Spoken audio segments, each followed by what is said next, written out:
used to run Care Cuts in Calgary, which was a homeless outreach program doing free haircuts, clothing, food, and toiletries for those in need on the streets. And I currently run Be the Change YYC. It is a street outreach program that I founded in 2015.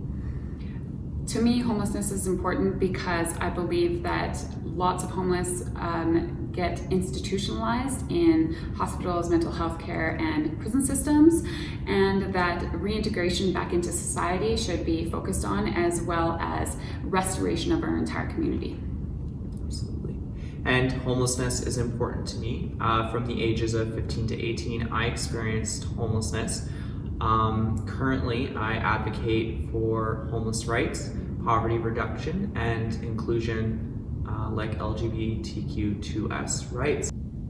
All right, Chaz, so I've been following you really closely on your Facebook page, Be the Change YYC, and I've noticed that you've been speaking at a number of different places lately. Now tell me, what are those places that you've been? So recently I've been to the Canadian Alliance to End Homelessness Conference in Edmonton.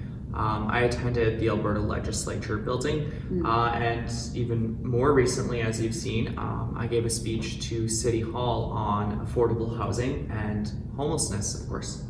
Right, that's absolutely amazing. So I did hear that speech, and within it, you had some numbers that I think are very, very important for the Calgary taxpayers to hear. Now tell me more about the numbers that homelessness costs our city's taxpayers. So for each individual that becomes institutionalized, and homelessness of course becomes an institution, $66,000 to $120,000 per homeless individual is what it costs the taxpayer. Per year. So we're talking about $300 million is the total cost of homelessness. So that's roughly a third of $1 billion. So that's because each individual costs $66,000 to $120,000. We have 3,000 homeless individuals. So when we average those costs, we reach the total of $300 million just for the city of Calgary.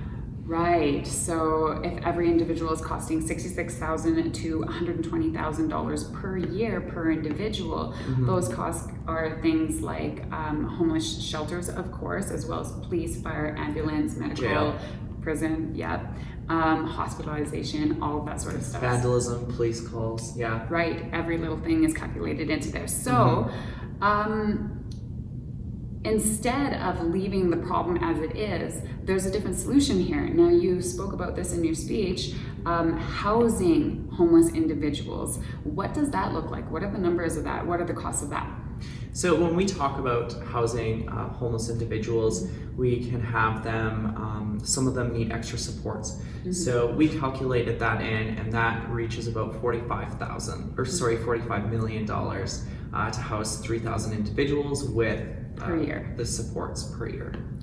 All right, so instead of $300 million per year leaving people homeless, we can bring it down to $45 million per year from Calgary taxpayers, which is a savings of $255 million. So $255 million we would be... a quarter of $1 billion we could save just in our city by housing people, instead of allowing them to stay vulnerable on the streets. So there was a stat out of Ontario, 37 to 48 was the average life expectancy of a homeless person.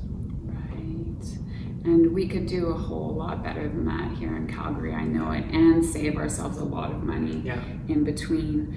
I think this really is a problem that we should consider coming together as a community and advocating to our powers that be in the government to make this decision final. Yeah, absolutely. I mean, we can do the right thing.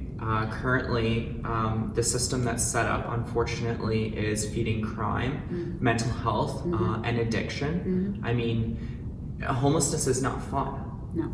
When you become homeless and you're homeless for an extended period of time, stats indicate that people do start using substances just to cope with the mental health. Any health problems that you have, any pre-existing problems that you have, are exasperated. Right. Yeah. So those are the costs. How does that break down into ages of people who are homeless, Chaz? Yeah, so roughly 11% of homeless people indicated that they were youth. So that would be 24 and under. And so 5% were senior citizens, so like our elders that we should be taking care of. Right, so we have young people as well as old people also experiencing homelessness, and we really should be caring for them, especially the youth, to help them transition into becoming strong, able-bodied members of the general community as they grow. Absolutely. We're going to be preventing future homelessness, future problems, and future money problems for our taxpaying governments. I think when we pay taxes, we want to know that our taxes are going to be spent well, that we're going to be taking care of the people. We pay taxes because we know that sometimes people are in a tough spot and they need a little bit of help. So I think that by continuing this education process and advocating for more affordable housing, that we can do good and house people and end homelessness one day. Yeah, doing all of that and being able to put more money into other areas using our taxpaying dollars, I think. Absolutely. I think we don't need to be cutting back our police force if we build affordable housing. Right. There are some services like our fire department that I think we need to keep funding. I agree. And probably as the city grows, we need to increase funding, not be lowering it. So when we're looking at where our taxes are going, I would suggest that we look at places like affordable housing. Let's create better systems that protect people. Let's save $255 million of taxpayers' money per year. Yeah. And help our community at the same time. Absolutely. Let's do it. All right. Thank you, Misty. Thank you, Chaz.